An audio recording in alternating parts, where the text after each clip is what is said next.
What's up, fungal associates? I'm sorry, Alex, I can't hear anything. You can't? No, there's nothing. There's supposed to be... I'm supposed to hear music? What's happening? Welcome to Completely Arbitrary, the podcast about trees and other related topics. I am one of your hosts. My name is Alex Crowson.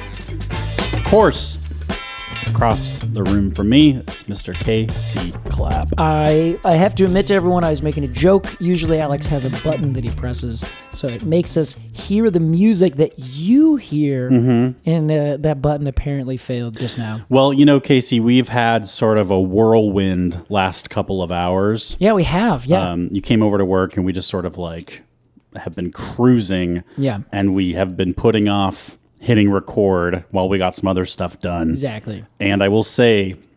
Save the best for last. Well, that's right, yeah. Well, after this, we have a live stream, which is also the best. Everything's the best all the time. Well, I will say, I could have made the song work, though we could hear it, but it would have... This is how low my threshold is today. It would have required just one more mouse click. And my brain made the snap decision. He's like... No, that it wasn't worth it because I just wanted to record. Okay, I think this is very, very fair, Alex. Just a little look into how deep my laziness runs. There's no compromise to it. No. You know, there is in one of my last jobs at the city, we actually counted clicks that it would take to do certain processes to see which one would be more efficient. Cool. And the new process, they're like, well, technically it is fewer clicks, but the program was like a modern web-based program as opposed to a late 90s, early 2000s, very basic, you just kind of type it in and it does exactly what it needs to do, but the functionality is old and didn't really work very well. Comes on CD-ROM. Yes, right, that kind of thing. The thing is, though, more clicks and everything went 10 times faster because it was so simple and didn't have to check in with other databases and go to the internet and come back. It was very much on the desktop and it'd be boom, done. Right. So your click went further. So it's fewer clicks, but better clicks. All of a sudden now we're debating the quality of click. You know, in this day and age in America, you really gotta think about the value of the click. You do. It is the thing. How far your click will take you. Yeah, I ask myself that every single time, and I cannot tell you how many times I have fallen for a phishing scam. Every single time. All those African princes need your help, Casey. Did I ever tell you about a comic that I saw?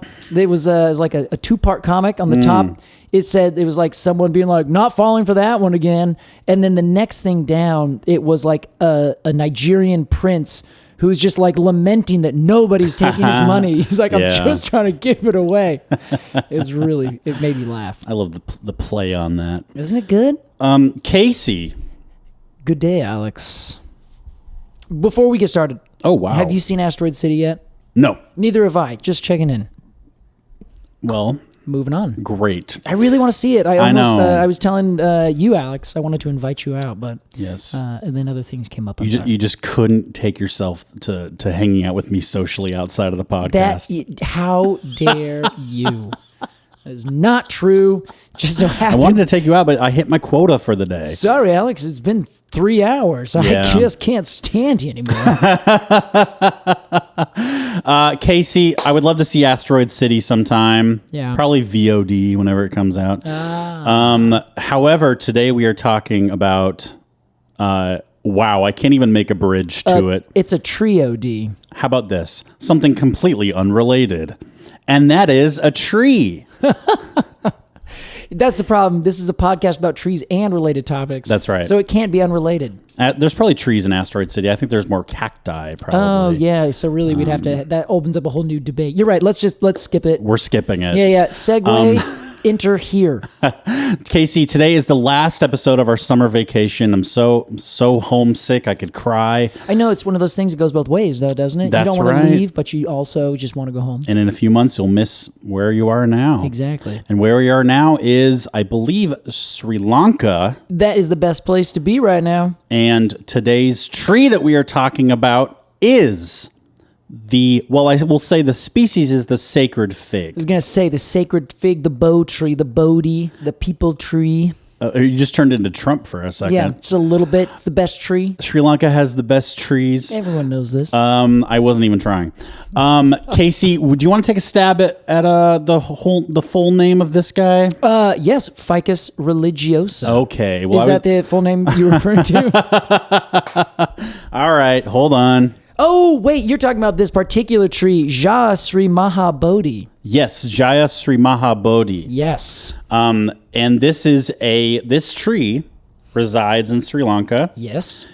In the grounds of a Buddhist temple or a Hindu temple? Yes, it is in the city of Anuradhapura, I believe is approximately how it's said. Again, you guys, you all forgive us out there. We do try. We do our best. So yes, it is in a city in Sri Lanka, and it is in a Buddhist shrine, as many places are. But funny thing about this tree, wherever it is, often becomes a Buddhist shrine. Oh, how fascinating. But then other times it is planted specifically in a place that is or will be a Buddhist shrine. So you can kind of reverse engineer a Buddhist shrine by planting one of these? Exactly, because the tree itself is sacred.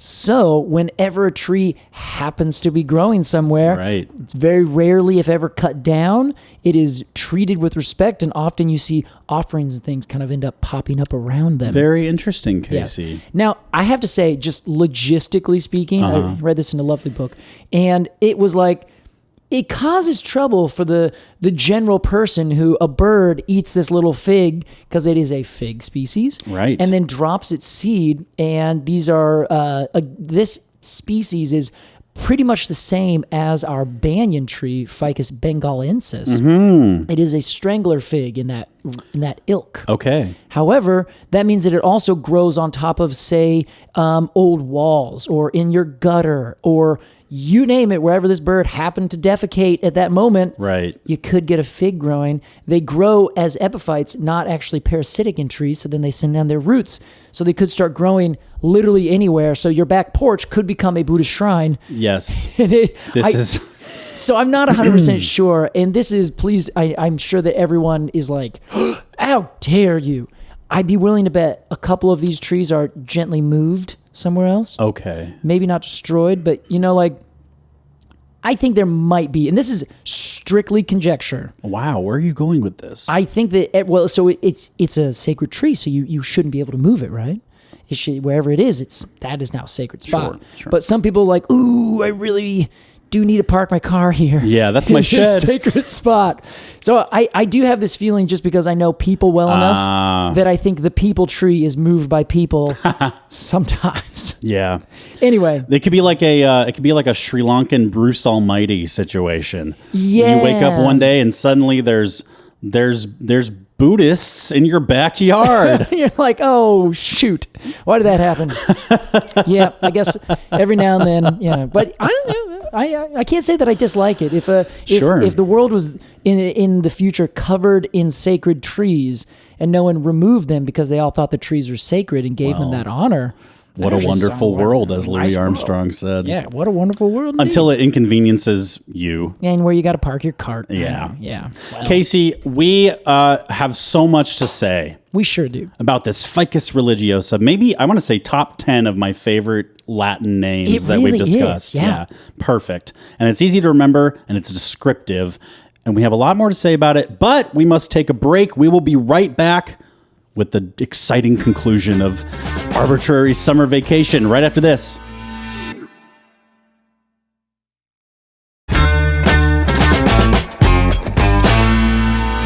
Welcome back to Completely Arbortrary. Today we are talking Ficus religiosa, more specifically because in this month of July in our summer vacation, we are going to specific specimens of these species. Yes. Hey, specimen and species both have the same root. They do. It's 100% right. Today, we're not just talking about Ficus religiosa. We're talking about the Jaya Sri Maha Bodhi. Casey. Alex. How did we get here? Well, we take a lot of ideas, and people tell us, hey, I got a great idea. I think you should do it. And many times we think to ourselves, it's a great idea. We're going to do that. I feel like you're pitching something right now. I'm about to ask everyone to pay us in 5 easy installments. Yeah, here comes the MLM. We saw this coming. No, it's I don't actually remember where this idea came from. The summer vacation? Yeah, but it kind of ended up manifesting itself in 2 different ways. Yes. One, we were like, God, we being I, said, I just do not know a whole lot about trees from Africa, and specifically the kind of tropical spaces in Africa. Sure. And then it was like, well, I mean, Southeast Asia and Borneo, kind of that the whole tropical space of the world. Yeah. There's so many trees, and I have named 2 things where I draw the line. One, tropical trees. People ask me, what's this tropical tree? And I've Not had to your say, specialty. Nope, I can't do that. I gotta stop. Yeah, come to him with conifers. Yes, or any, not even conifers, because there's so many tropical conifers. The podocarps are a great example. Pacific Northwest conifers. Yeah, I want the temperate trees. That's all I need. Yeah, I can only do so much. You know what? Every expert has their specialty. Yes, and there are so many experts in the Congo, in Sub-Saharan Africa, in South America, who are experts in their trees. Yeah. They are the ones that you need to ask. So this was sort of a project birthed out of a desire to know more. Yes, exactly. To And I kind was of like, sharpen your skills. let's go down and find some really cool African trees. Yeah. And then we ended up finding the baobabs, and we saw the cotton tree of Freetown. And then you, I think, initially got the idea, and you said, oh, we should look at these really cool trees. And we had like a list of 10 or so of them. Yeah. And we ended up narrowing it down to these 4. And this one happens to be one that we found in India, I guess more specifically Sri Lanka.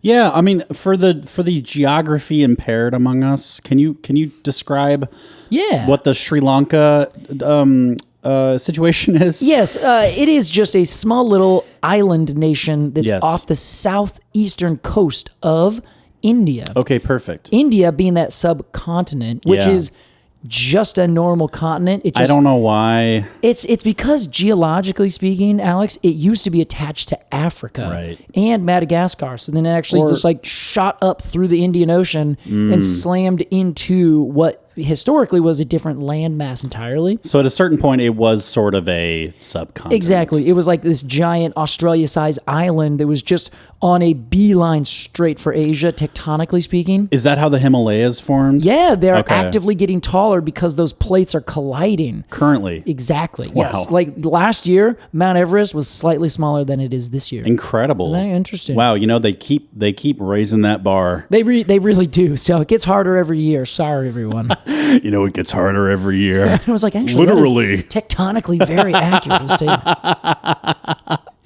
Well, so fabulous. That's exactly where it came from. So, like geologically speaking, they're pretty like different kind of spaces, but they've been smashed together for so long that faunally speaking, they are the fauna of Southeast Asia and India and the Middle East are all they run together on the spectrum of kind of dry over to very tropical Southeast Asia. Okay, I got you. This tree lives right smack dab in the middle, and historically, the ancient tree that gives its most religiousness to this whole thing, the tree that Buddha is said to have sat under, was destroyed.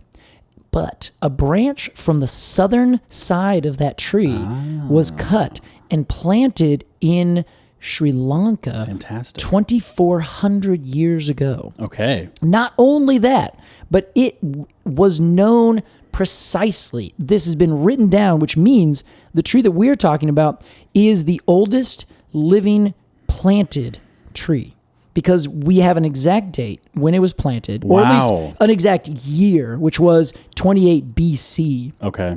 And we can see it today. There's been records of that tree. Not a single one of those records has said this tree was destroyed, this shrine was destroyed, this city has been destroyed, and the tree's gone with it.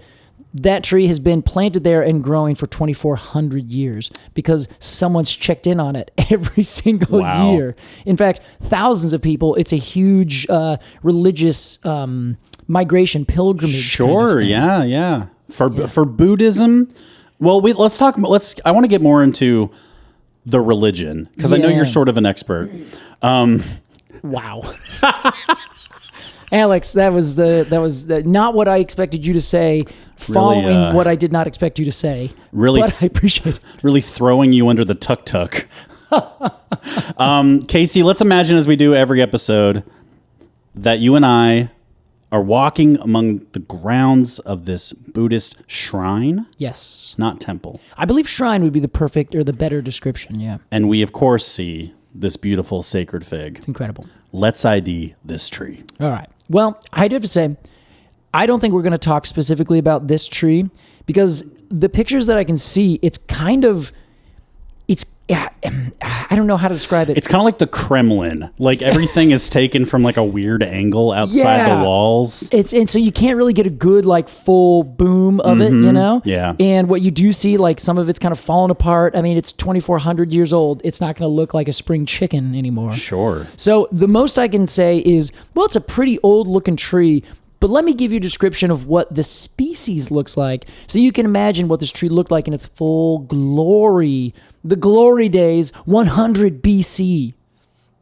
Actually, honestly, I guess glory days might have been like 1000 AD. Or CE. I guess it's not after death anymore. It's CE, so it's current era. Or BCE, before current era. Oh, right. Anyway, apologies. I'm still hung up on the fact that you reacted almost not at all to my wonderful tuk-tuk joke. I did. I laughed. I didn't see you laugh. Oh, you were looking away. I just giggled a bunch over here.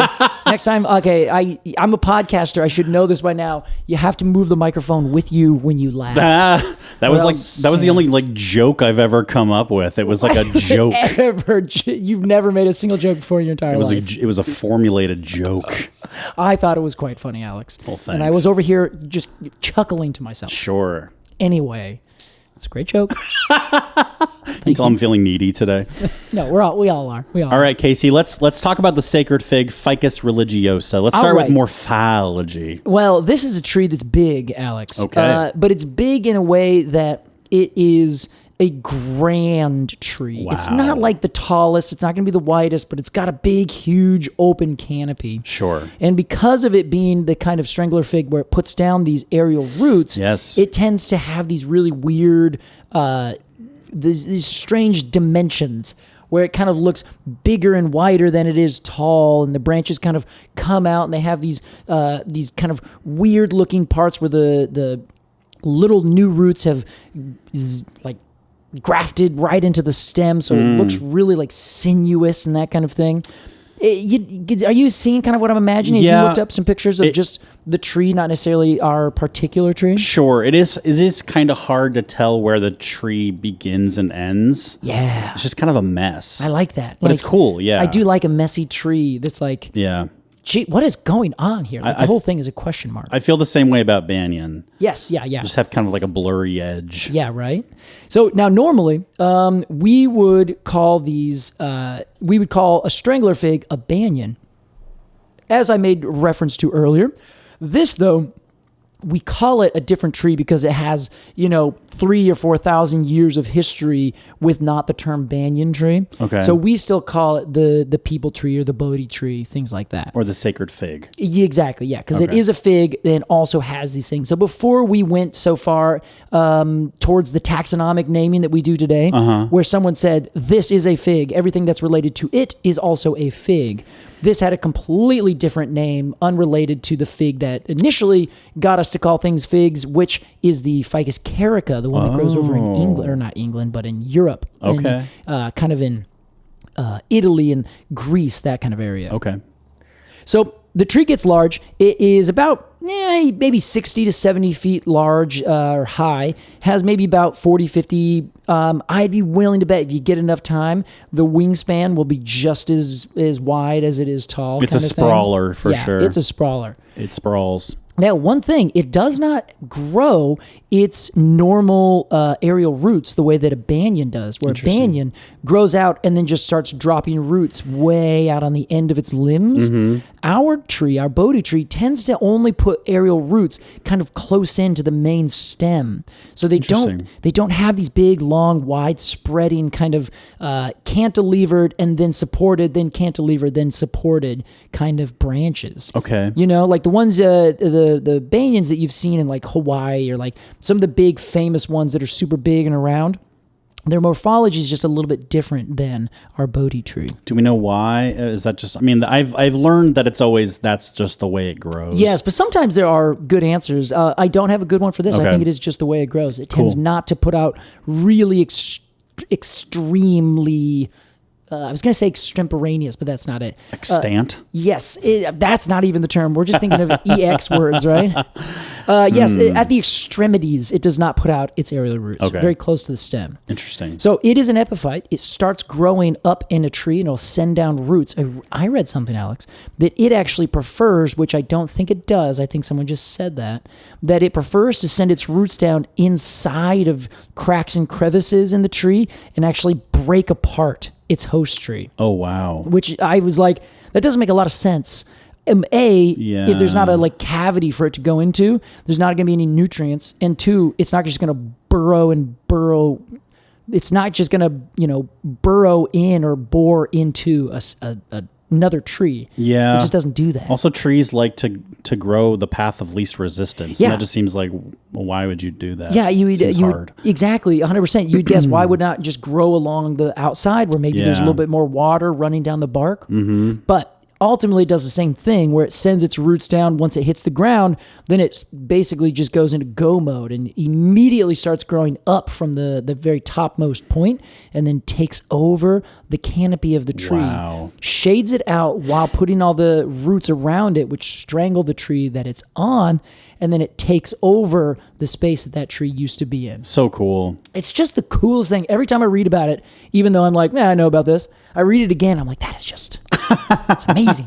The tree does that. It really adds to the sort of mystique of the tree. Yeah, it kind of does. The sort of mythological nature of it. Though, Alex, it does it in a weird way. Because like Hindus and Buddhists are not like known to be like, we are going to go take you down and then take over this space. And I know that there's, religions and socioeconomics. So I don't mean to paint with a broad brush, but like, I don't think I've ever heard of like a Hindu or a Buddhist crusade or something like that. Among the religions, it's very live and let live. Yeah, I think so. Almost by nature, I think. So, from what I know. I think you're pretty right. I mean, especially compared to Christianity. Yeah. So, anyway, so that's what it does. It has a, kind of grayish brown, very smooth bark, ironically, probably smooth so that it doesn't get epiphytes on it. What a hypocrite. Wow, what a hypocrite.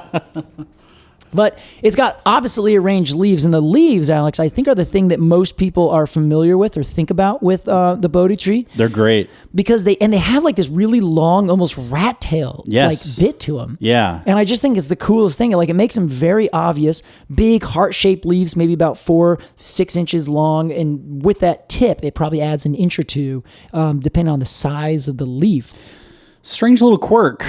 That little tip. It is, yeah. And you know what I read recently is that most trees, so a lot of people, have you heard of drip tips on different leaves? No, I haven't heard this. Well, it's essentially this, where leaves in very wet and rainy spaces tend to have very pointed acuminate kind of tips. Okay.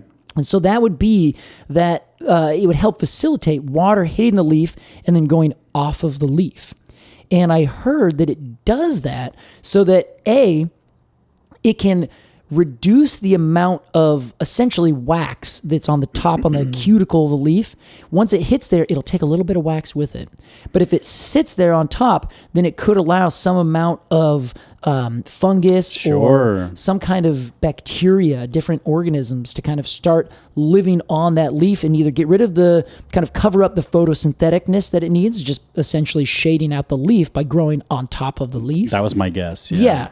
But then also apparently it may cause the leaf to decay a little bit because the wax gets removed ever so slowly. Okay. Yeah. So places cool. I've always known about the drip tip, and everyone's like, yeah, so that water rushes off the leaf. And I'm like, I'm pretty sure water just already does that. I don't know if I believe it, but I also was like, but it happens in so many different plants.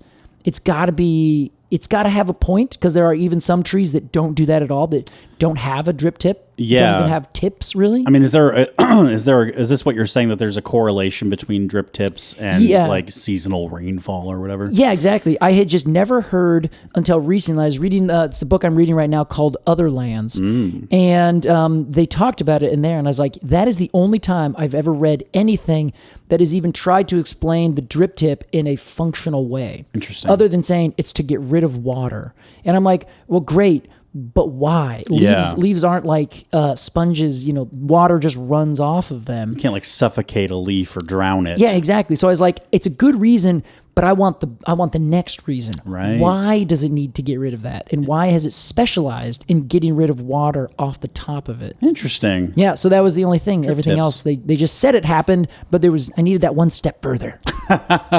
Ever the journalist. Yes, it's my job.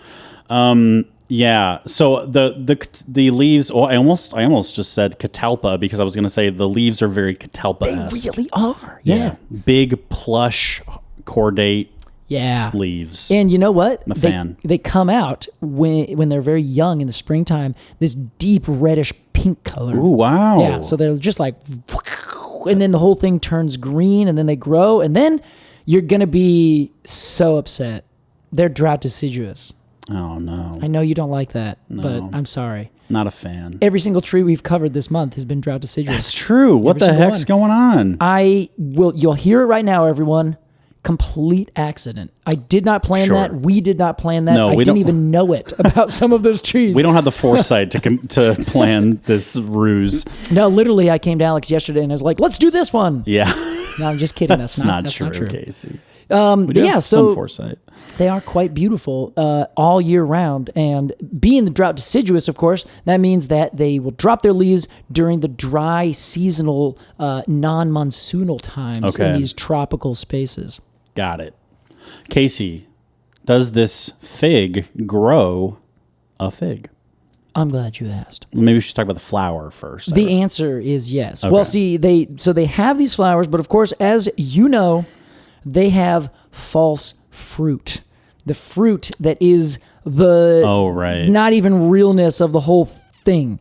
Because their fruit grows in the lovely fancy way that we all just call a fig. But a fig is actually the receptacle, which is the base of a flower that holds it on to the stem, essentially, the peduncle. Oh, right. The receptacle essentially is inverted, so the flowers are all on the inside. Oh, that's right. And then it's fertilized by wasps. That happens here too? Every single fig has its own individual fig wasp. I forgot about that. Yeah. I don't ever quite forget about it. It's another thing like the banyan. You're up at night thinking about this? Yeah, and I just am like, you know what? This thing's pretty cool. And you know what? Every single time, it is just that cool. Yeah. So the figs go inside. Again, I'm sorry to ruin everybody's day, but this happens with all the figs you've ever eaten. I heard a story when I told this to somebody a couple months ago at a tree ID workshop I was doing. And her mind was like, oh my God, that happened to me once, where she opened up a fig and there was a bunch of little wasps inside. Oh, yes. Jeez. Metal as fuck. How unpleasant. You think you're about to crack into a nice juicy fruit? Yeah. Get a little extra juiciness. A little extra protein in there. I don't want it. So here's how it works, in case you forgot. You have a fig wasp, a female, flies into a fig through a little teeny tiny opening in the base. Goes in and it lays an egg into each of the individual flowers that are actually there. Despicable. They're little flower buds. So the fig wasp starts to develop. It doesn't go into all of them, and it essentially, as it's laying this, fertilizes the plant, because it has actually come from a different fig. So it goes in, wanders around, gets pollen all over it, flies into another fig, either on the same tree, but most likely on a different tree because they want to cross-pollinate. Goes to that other tree, climbs in, lays its eggs. In doing so, fertilizes them. If it does not fertilize enough of the individual flowers inside, that fig will abort itself, and then all of the wasps inside will also die.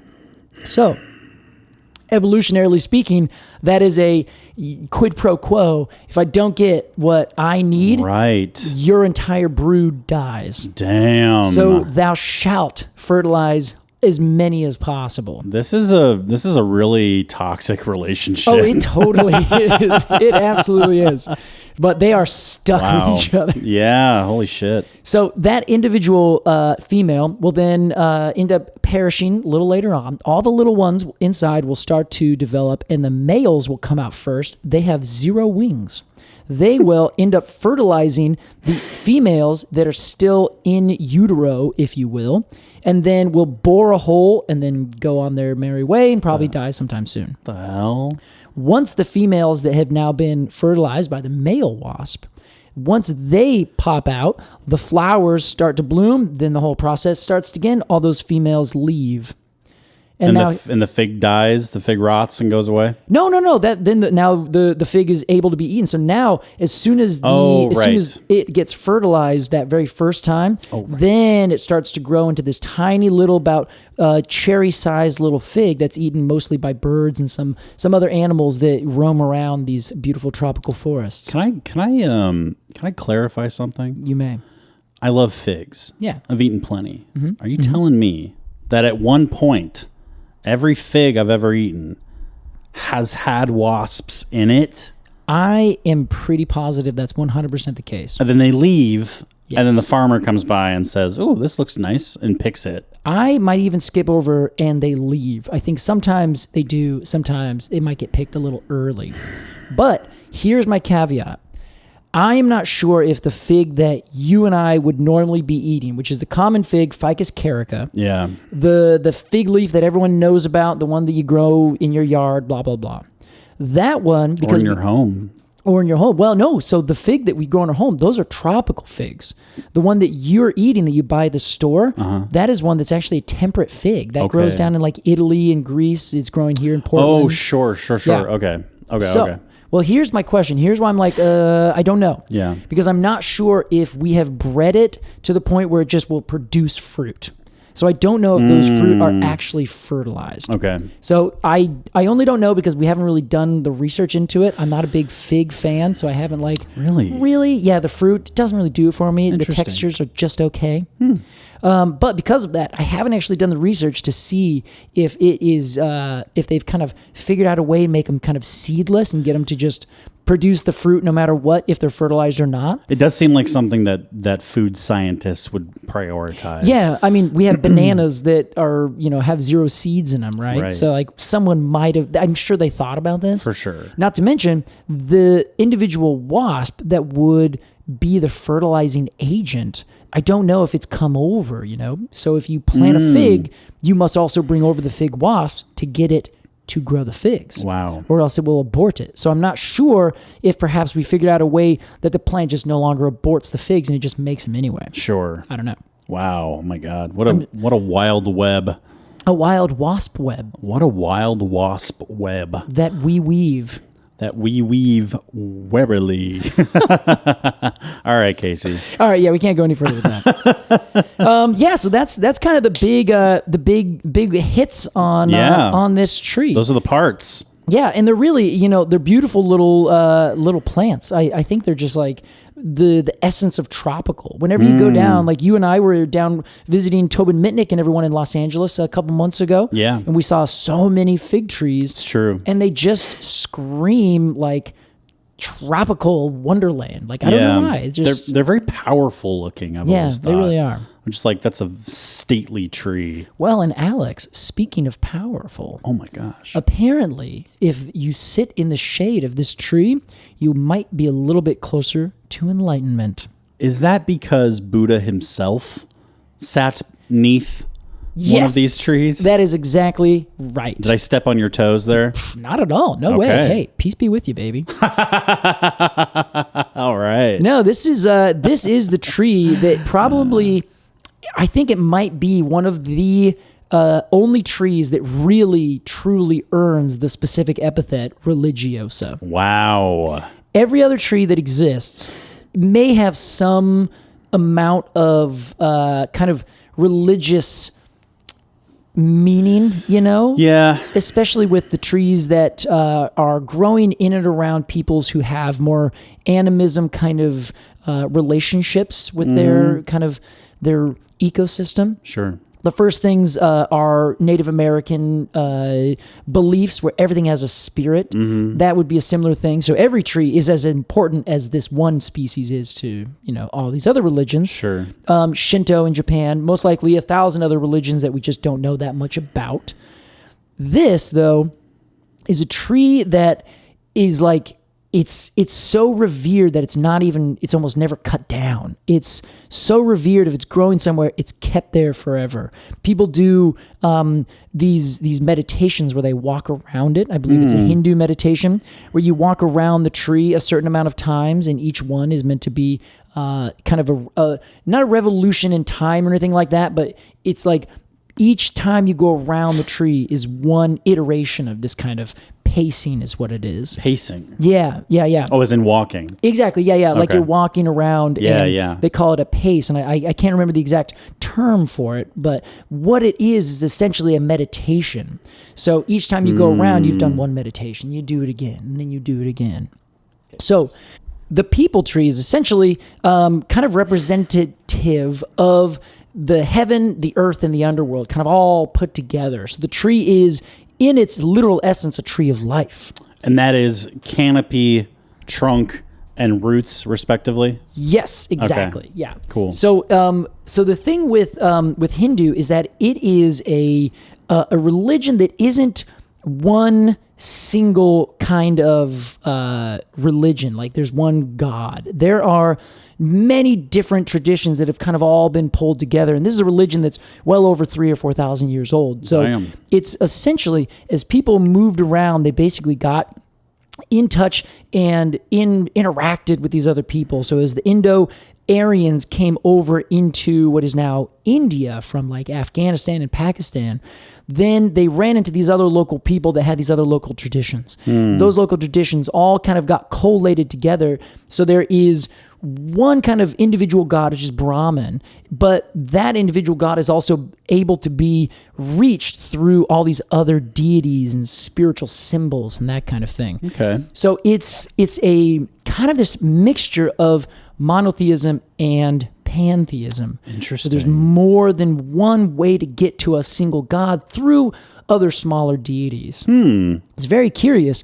Now, in contrast, Buddhism is all based on what ultimately, and I learned some scholars believe Buddhism can't quite be considered a religion in a let's be really pedantic about this kind of sense. Interesting. Because there is no God in Buddhism.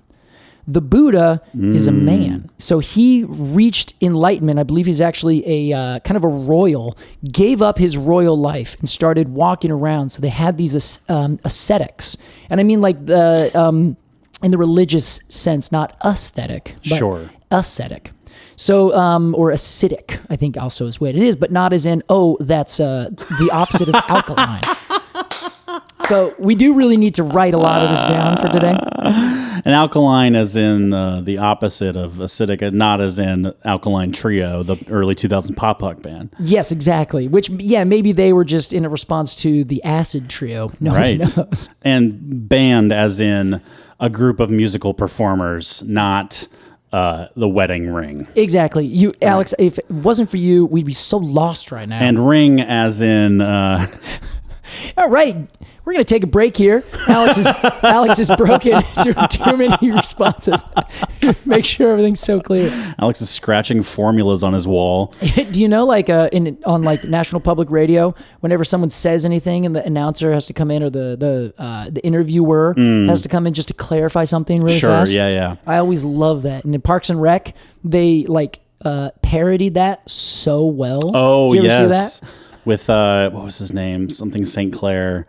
It was so good because she would say something so very obvious, and he would always jump in. So you mean the police department of Shawnee? Yes, the Shawnee Police Department. Anyway. What a show! So he essentially said, "Hey, I'm giving up this privileged life, and I'm going to go walk around." And these religions are all about kind of this self-meditation and trying to get yourself out of this cycle of reincarnation. And they have different terms for it, but essentially, the beliefs are that you are constantly being reincarnated. Your soul is moving in and out of different corporeal entities. And these are living things, I understand? Specifically, yes. Okay. And this is called samsara. Yes. And then there is an equivalent in both of these religions. Oh, what's the equivalent in Hinduism? I just know it as reincarnation, but I bet you there's a term that is not so Englishinated. Sure. I think reincarnation is like a broad term. Yes. Yeah. Means So life after death. Exactly. Yes. So the idea is that once you reach a certain level, you kind of take yourself out of this. So the Buddha reached this level. We know it commonly as nirvana or reaching enlightenment. Sure. And you reach this enlightenment, and now your soul is kind of taken out of this whole realm of coming and going and these big cycles in life. The rat race, as they call it. They do call it the rat race. Yeah, it's actually perfect translation. It's in the Wikipedia page and everything. Get your soul out of the rat race. Join Buddha. Become enlightened today. For only 2 payments of $6.99. No, that's Scientology. Yeah, that's right. That's true. But so it is kind of an interesting thing that I found a curious kind of parallel because one, in Hindu, there's a lot of priests and there's a lot of different traditions and you have to follow these things and there's kind of dogma and all this kind of stuff. Yeah. And then Buddha basically went out and sat underneath this tree, the people tree, which again was already a tree that was spiritually related to Hindu, and he was a Hindu ascetic. Then he came back and he found enlightenment underneath this tree and started preaching the Eightfold Path and the Four Truths and all these different ideas of what is now something we consider Buddhism, but there is no Buddha as a god. He's a person. He lived and he died, but when he died, his soul never came back. So now he has reached this kind of next level of nirvana. See, so it's a little bit like Christianity, except if Christ just said, "Go talk to your God," oh, I'm not your God. Right. I'm just a dude who ended up doing it right. Follow my ideas, though, and Christianity would be this philosophical idea. Buddhism is kind of like that. You could skip over all of the priesthoods and all this stuff from the other side of this kind of coin, and he split off, and then people started following him.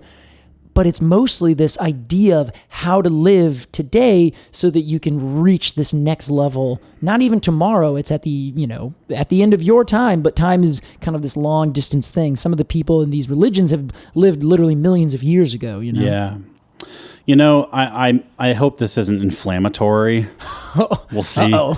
I've always thought, well, no, it's just my opinion, so it's not inflammatory. Well... Oh, see, it's then the next thing that you say that everyone's like, your opinion is inflammatory, Alex. I've always thought, I grew up in a Christian household. Yeah. But it was never for me, it never like clicked for me. Yeah. So I took a break from religion in my 20s. And now that I'm, oh my God, my mid 30s. Yeah, now you're in your mid to late 20s. Oh my God. Yeah, really late 20s. I've sort of come around to like, I still don't like churches, like establishments. Sure, yeah. But I do like the idea, of course, of believing in some sort of higher power. I see. And Buddhism is the one that I'm like, oh yeah, sign me up. Like I'm so on board.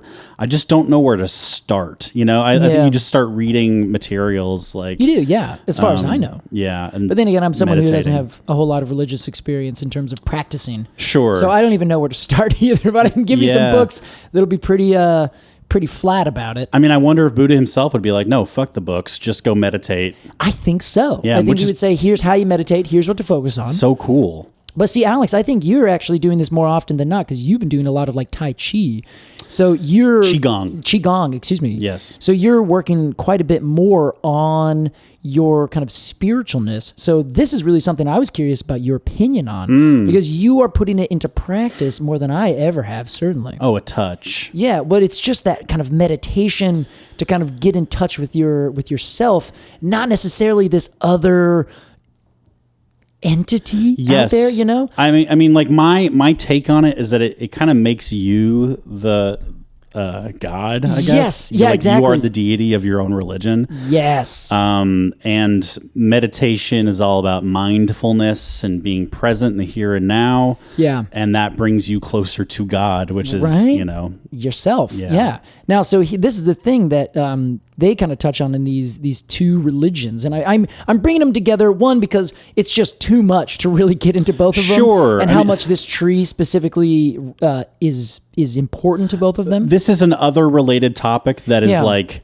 a huge sphere of the world. It's huge. That we're not going to, Yeah, and sadly, I have been more curious about Christianity things just because of the same thing. I was raised in a Christian household. Yeah. So then whenever these books would come in and I would find them, I'd be like, oh, I'm curious what that is. And I'd read all these intense texts about Islam and Christianity and like the history of Rome and all these other things. Yeah. So it again is, that's a limitation on kind of my ability to read all these intense things. And my God, doing the research for this, I was like, they have a name for everything in here. We talked about it a little bit before this. So this is an editorial decision that we're making. So please, again, we're sorry to be inflammatory, but forgive us. Our lawyers want us to read something. Right. Well, so one thing that I think is curious is that I think that the meditation that Buddha has kind of done, like him sitting and thinking with himself underneath this tree, that this tree already for him had this spiritual aura around it. Right. It was not chosen by accident. Yes. It was 100% on purpose. Yeah. Yeah. And so if you are looking at Christianity and someone says, well, go pray to God and ask this question. I'm sorry, this might come as a surprise to some people that this is my opinion. And I'm saying opinion because I don't want to hurt anybody's feelings. I think when you're praying, you're just doing the same thing. It's just your own meditation. Sure. You're coming up with your own answers and then attributing it to somebody else. Hey, man. I think Buddha might be a bit more empowering because Buddha, as you said, is kind of saying, follow your journey and see where it needs to take you. Yeah. Don't be too self-indulgent, but also don't give in to too much. Like, there's a balance there. And it's just this way to basically say, hey, here's how to live your life. And people saw such inspiration in it, and they said, what did you do? And he's like, I sat underneath that tree. And everyone's like, that tree? Wow. Right. And then it became this thing. So like the tree is almost taken on this godliness as well, because it's already a tree that's been spiritual. So now the tree is of the Buddha in the same way that the Buddha sat underneath this tree that was already a religious thing to the Buddha. So it's kind of this weird way that the tree is almost similar, I think, to Shinto in Japan, where there's a spirit. Which I don't know much about, by the way. Yeah. I know there's everything has a spirit. Is that the big thing in Shinto? Yeah, exactly. Okay. And you can piss off some of the spirits. And oh, yes. So you would go and honor and put a little shrine or an offering at the base of a tree to basically say, hey, I'm on your side. Just asking for help. I think you're great.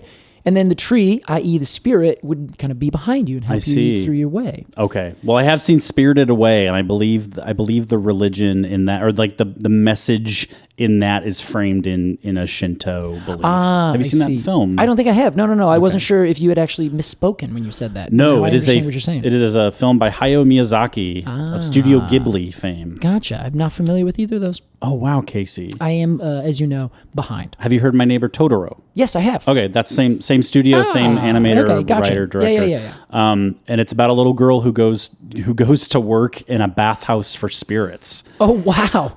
It's great. Huh. Great movie. All right, yeah, that sounds pretty good. Yeah. Well, I think that this is a similar thing. And so, I don't know, Alex, I want your opinion before we close and kind of, what do you think about the idea of a tree becoming a god in a literal sense? But I have to say, I don't like to throw shade on any religion. Everyone kind of does their own thing, and it's great. Don't force on other people and be cool and be accepting. But I have to say, if I had to put things in a ranked order, I would probably say that Buddha, or rather the people tree specifically, the Bodhi tree, it's probably the tree that has become a god better than all the rest. I'm fidgeting anxiously because I'm like, we're about to rank the religions. Oh, God. Yeah, today we're actually going to give golden chalices of honor. Dude, Buddha is S tier. I will say that. Yeah, man. I mean, I also, part of me thinks this intuition that, like, if Buddha came back and saw what we've done with this tree, he'd be like, oh, you guys. You missed the point. Yeah. Like, it didn't matter. The tree didn't matter. It was about the thing that I did under the tree. You know, curious. I of course, this is my opinion, just a thought exercise, conjecture, blah, blah, blah, blah, blah, blah, blah. I don't think this is how it works.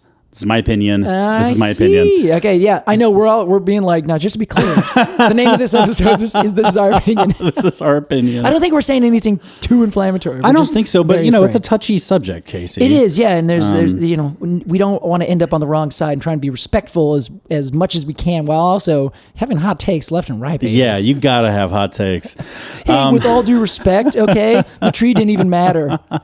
Buddha was way sexier than Jesus. Prove me I'm wrong. Prove me I'm wrong. You have to pick a side. No, I think like the tree, like I'm not big into maybe like symbology, or nostalgia, or assigning emotional value to objects. I've never been that way. I have a very small little portion of my apartment over here that's about 2 inches by 7 inches of a few key items that mean something to me. But even those, if I lost them in a fire, I'd be like, well, those aren't the people that I associate with them. They're just pieces of plastic. They're just an cloth. Yeah. So I may be the wrong person to ask about this, but I don't know. I think it's a nice idea that this tree is so holy, but as soon as somebody, like a group of people, assigns that weight of value to something, I'm like, whoa, hold on, slow down. It kind of like, it makes me itchy. I'm like, don't. Yeah. I don't even know why I feel that way. I'm just very curious. It feels very human made. Yeah. Very artificial. Interesting. And I wonder if the people, you know, who started the whole thing, i.e. Buddha, would like roll his eyes and be like, you guys don't even know what you're doing here. Yeah, that would be very curious. I happen to think, so I'm of two minds on that, Alex, if you're curious. Because like the people like the Romans, for instance, they were very superstitious. And I think most people prior to like the 1400s and most people today are still very superstitious in that regard. Yeah, the Enlightenment is what you're referring to. Yeah, exactly. Yeah, the Enlightenment I think is a bit of a derogatory term, basically saying, yeah, you two or you all are so dumb. Like it's science, okay? Focus on that. So that's just my hot take again. Sure. But I do think that the superstitions were real. Like, I think we look at them now and we say, oh, that was superstition. But just like we're saying, oh, witches, you were just superstitious. Get a hold of yourself, you know? But in the days of Romans, like, thousands of people would die or not die on a day because they would say, the entrails do not say in this sacrificial goat that we should go to war. Yeah. Or they do say you should go to war. And then it would be a horrible blunder. So it's like that level of belief has to rise above superstition. It was just known that that's the way it was. They have meaning because we assign them meaning. Yeah. Anything has meaning if you give it meaning. Exactly. And their meaning was not just, casual. All right, someone gave this tree to me, so I'm going to add this meaning to it. It was that tree had this intense religious and like thousands of years old religious thing. Yeah. And then Buddha came and did this other thing underneath it. And everyone's like, oh my God. And they look up at the tree and they're like, that tree did it. That wasn't Buddha. Buddha just happened to be the guy that sat underneath it. Oh, right. Because you're saying, maybe I missed this part, but that the sacred fig or the Ficus religiosa was important religiously pre-Buddha. Yes. Yeah. In Hinduism. Exactly. Okay. Which Hinduism, for those of you, if I didn't say it clearly, has predated Buddhism like I said, it was more of a amalgamation of many different spiritual beliefs and like all kind of came together. Maybe like Hinduism is to Buddhism as Judaism is to Christianity? Exactly. Okay. Yes. So it happened kind of slowly over time, but officially 500 BC is when Buddhism really is like, that's its genesis moment. Gotcha. Versus Hinduism, that was at least understood and described as such for at least 1,000 years before that. Wow. So, yeah, so I don't know.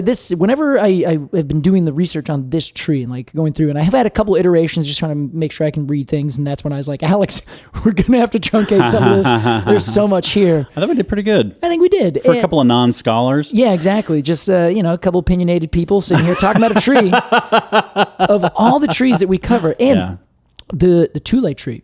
One of the books that I've read about it talks about it being the Trinity, because they're like, this is actually, we think three different stems that have all come together in one. The Montezuma cypress. Yeah. So that in that he's like, well, if Christians believe that that this one kind of person or this entity can be three different things at once, why can't this tree? Sure. So it's like that has this really intense religious thing to it. The tree of life.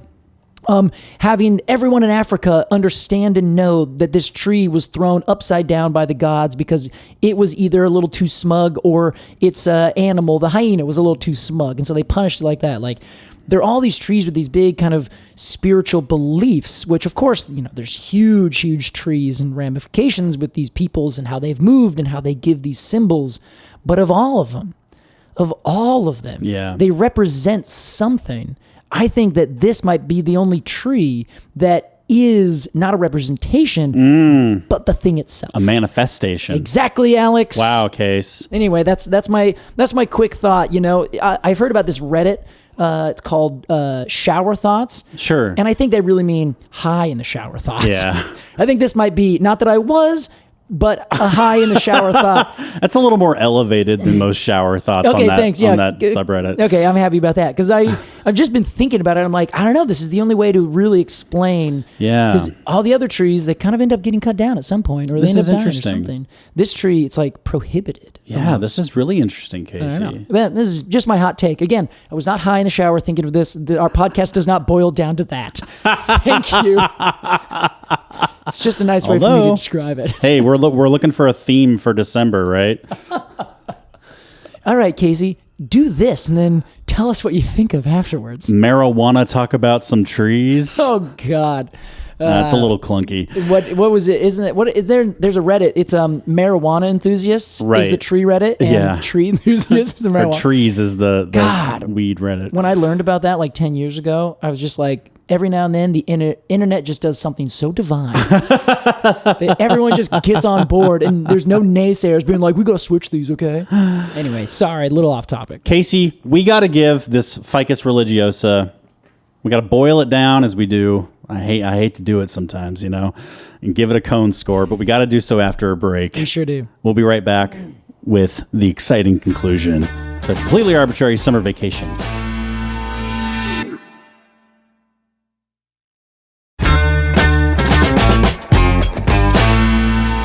Welcome back to Completely Arbortrary. That was our discussion of the sacred fig, Ficus religiosa. Casey. Alex Crowson, I have something to admit. Wow. You said before this that sometimes you hate to do it. I love to boil it down. I do. There's a part of me that felt a little nervous about it when we first started doing intense trees, and then afterwards I'd be like, also, and now I've just steered into it. I just sure, I do enjoy it. It is the fun of it. I think I have a little existential moment where I'm like, we're talking about all these heady, big themes and important things, and then we end up just like 5.7. I think the juxtaposition is what makes it work. Of course, yeah. I mean, that's the whole thing. Like a serious episode on Scrubs. Where there's something real happens. Yeah. The only reason that you have so much passion is that you're like, oh my God, this never happens. Right. We just happen to do it once a week. Yeah, I think I don't want to pull back the curtain too far, but I think that is the reason our show works, because it's about important things presented in a very silly way. Ideally, yeah. Which we had, when we were formulating this idea for this podcast, we had never seen a nature podcast like that. Yeah, still haven't. Yeah. So We're anyway. one of a, hey, it's completely arbitrary. Yeah. One of a kind. Right? We got to give a rating to this tree. Here's how it works.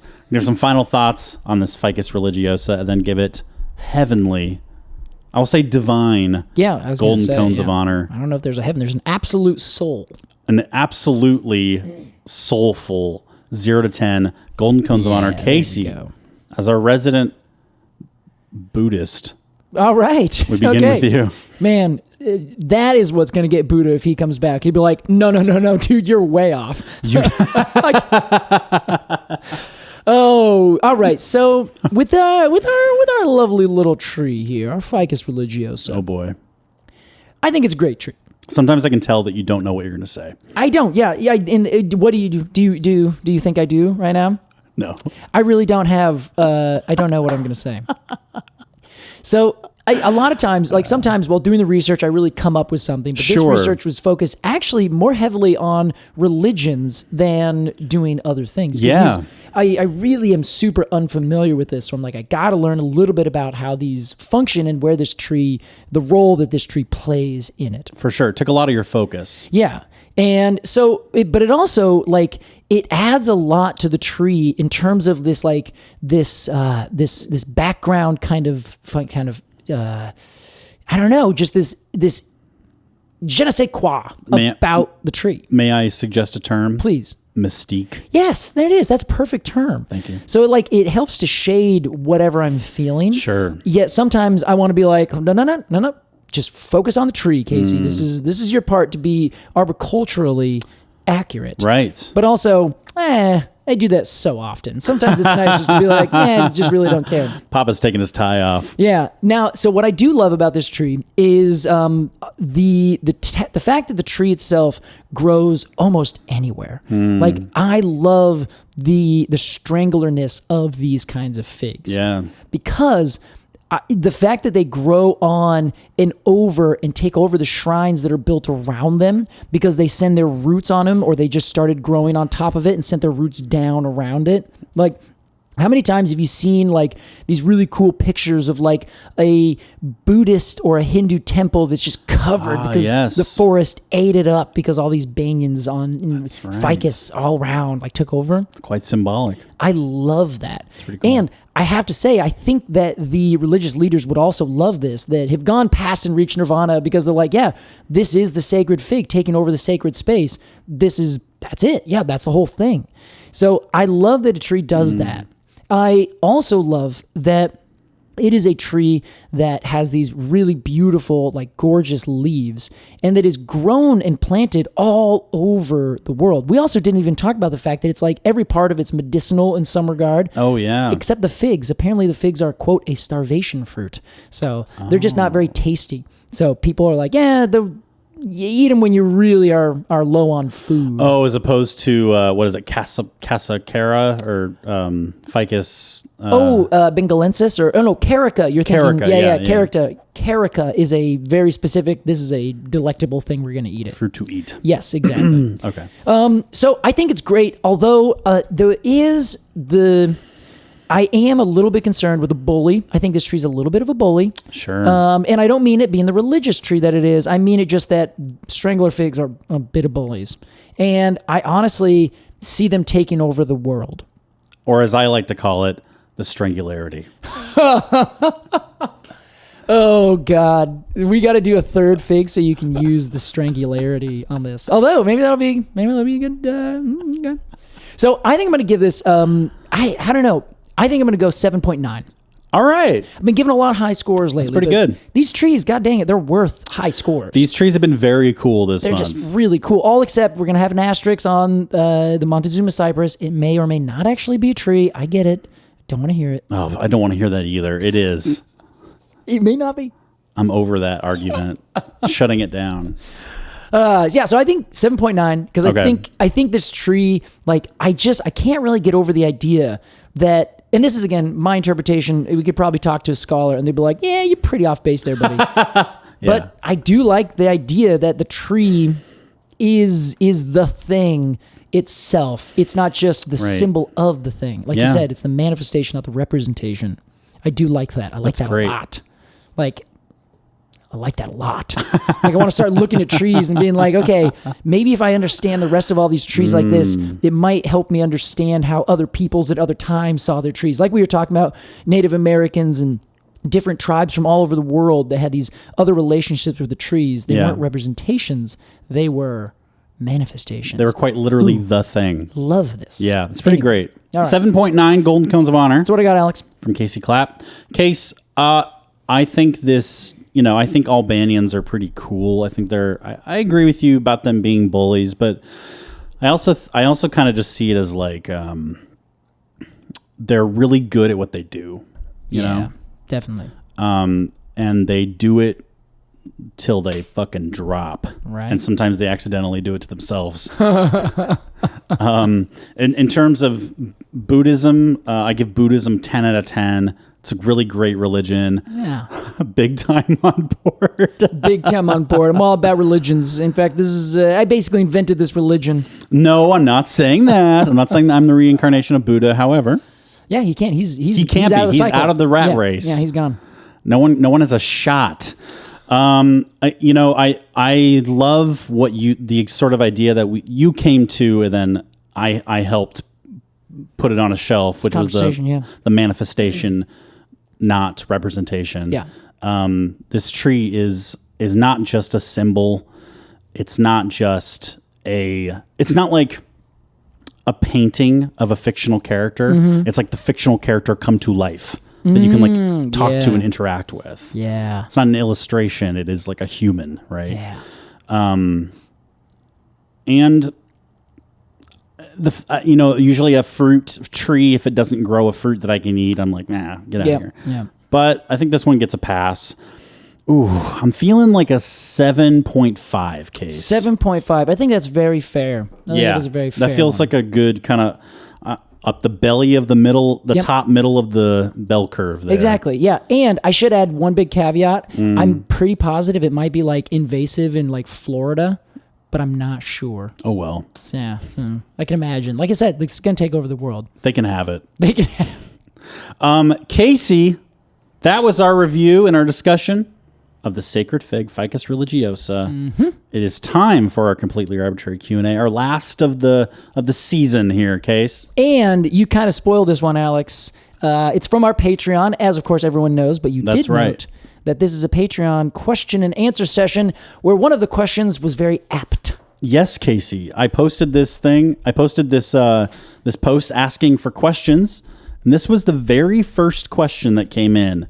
And I feel a little bit of a serendipitous moment there. It all works out. Hey, remember, guys, if you want to ask any questions to us, sign up at our Patreon, patreon.com/arbitrarypod. At the $3 Quercus and Alder level, and you can ask questions. We do. We're going to move it up till actually I think about monthly. We're going to be doing Q&As because we've actually had people sign up and then be like, "How do I do this? How do I ask a question?" Right. And we're like, "Oh well, we just had one of those a while back," but then we're like, "Well, we need another." So we're going to try and standardize that a little bit more. So if you have them banked, this is your time. I will say, that's a really good point, Case. And I think we're trying to sort of get on a schedule a little more than we are with the Patreon.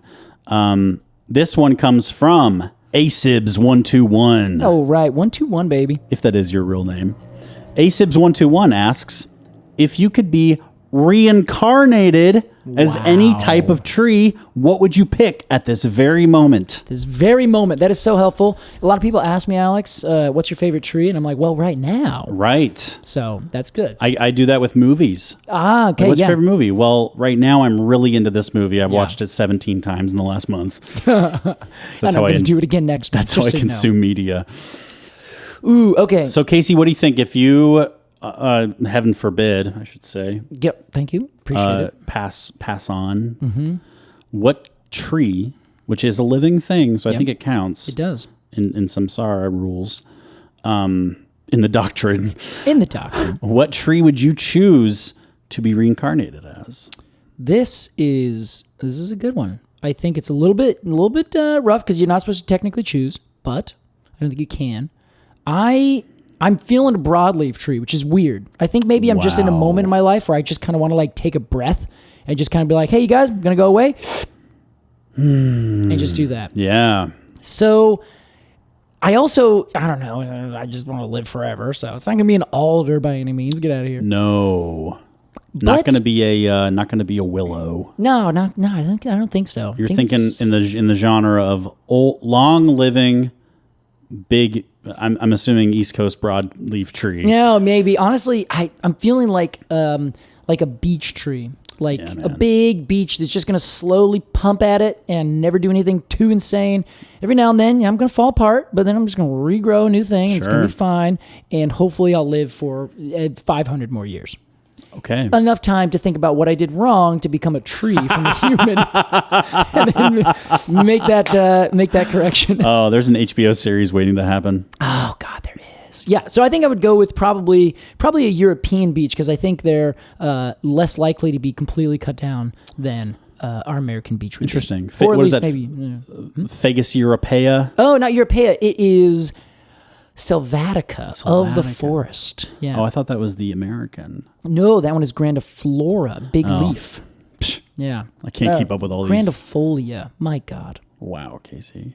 See, you're definitely not a grandifolia. I can't even know. It's like, I don't know, my cousin's name, Joe, Jill, I don't know. Joe, Jill. Okay, what so do you think? European beech for you, Case. Yeah. I'm torn.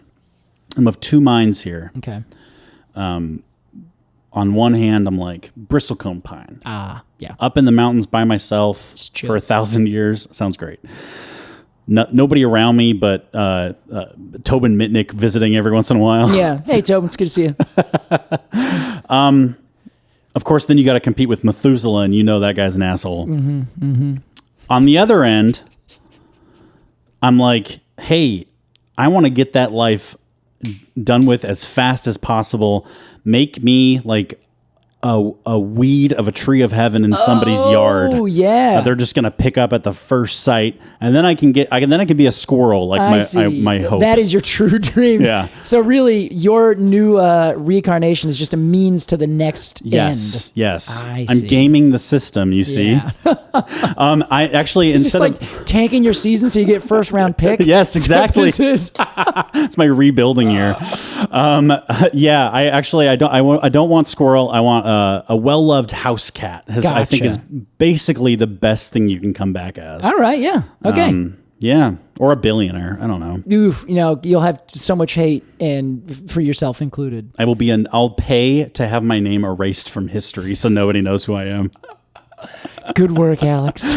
Thank you so much, A-Sibs, for your very timely and on-topic question. If you've got a question for us, like Casey said, join the Patreon at the $3 tier, patreon.com/arbitrarypod. What is Patreon? It is the best way to support this little podcast that could. That's right. And there are tier levels for everybody.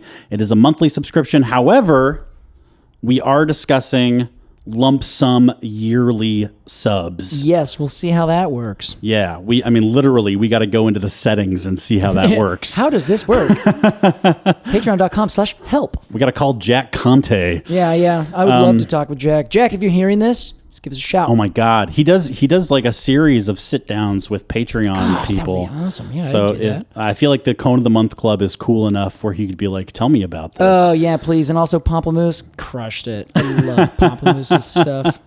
Oh man, they were so of their time, weren't they? Casey? They really did. Yeah. They did what TikTok now has built $1 billion trillion business on. Good point, man. Of course, like I said, the crown, the sort of jewel in the crown of the BBC that is our Patreon is the Cone of the Month Club. $10 a month goes to us. What goes to you is a monthly conifer cone sticker illustrated by a different artist.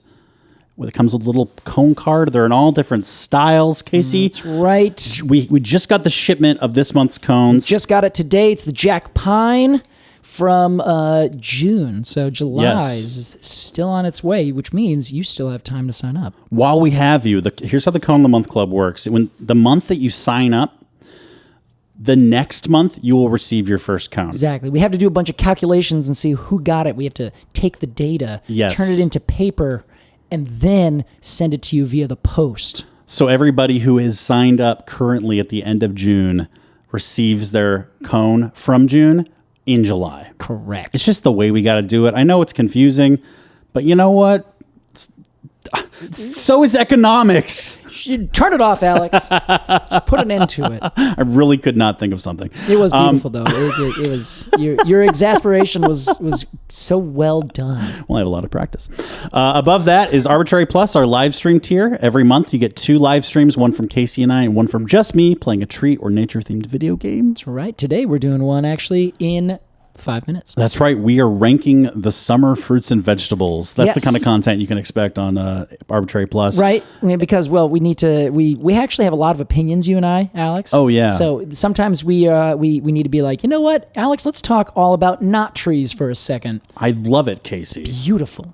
Let's talk about indie bands. Above that, of course, $20 a month, generous admission. It is just the biggest thank you can give us besides just listening to the show and sharing with your friends. Casey Clapp. Alex Crowson. We have come to the end of our summer vacation. We are stinky. We have not washed our underwear in a couple weeks. We've had a lot of foods from a lot of different parts of this world. Yep. Our body biome is really confused right now. We get on that airplane home. We find out that our first class seats have been demoted to coach. Really, the sad thing is for the people who are sitting next to us. Oh, yeah. We're sorry. We promised we showered. Casey, thank Alex. you for this journey. It's been a fun one. I hope you've had fun too. I really have. Like I said, I really like learning about new trees and new cultures and how they interact. This was you just threw you into the lion's den here. Sure did. Haven't done this since our first around the world trip, actually. That's right, the world tour. That was a lot of fun. That was a good time, Case. Yeah. That was a long time ago. That was almost like 2 years ago. Yeah, almost. Yeah, Wow. on our way. Thank you so much to you, dear listener, dear fungal associate, for listening.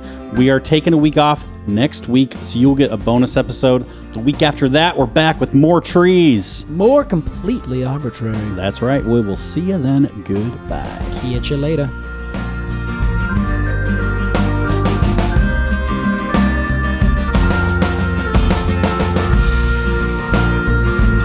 Completely Arbortrary is produced by Alex Crowson and Casey Clapp. Our artwork is by Jillian Barthold, and our music is by Aves and the Mini Vandals. And you can support the podcast at patreon.com/arbitrarypod. And find additional readings at completelyarbitrary.com. Thanks for listening.